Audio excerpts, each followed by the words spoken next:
জলপাইগুড়ি ফণীন্দ্রদেব প্রাথমিক বিদ্যালয় সরস্বতী পুজো হলো মহিলা পুরোহিতের পূজা অর্চনার মধ্যে দিয়ে। শহরে অন্যান্য জায়গার সাথে রবিবার বিদ্যালয়ের পক্ষ থেকেও সরস্বতী পুজোর আয়োজন করা হয়েছিল।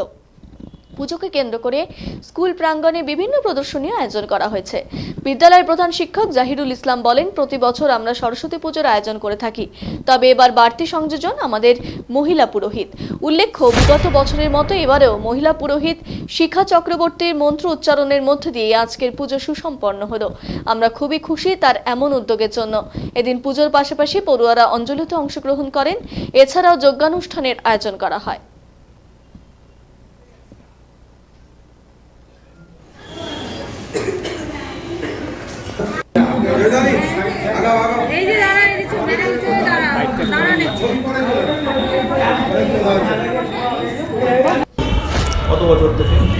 পূজাটা তো অত্যন্ত নিয়ম নিষ্ঠার সঙ্গেই হয়। যেভাবে পুরুষ পুরোহিতরা পূজা করেন ঠিক একই নিয়মেই পূজা হচ্ছে।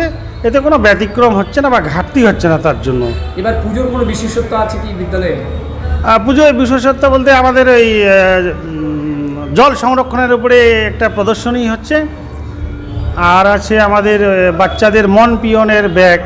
যে মনের কথা যখন আমাদের কাছে খোলাখুলি বলতে পারে না, তখন ওইটা একটা সুযোগ করে দিয়েছি।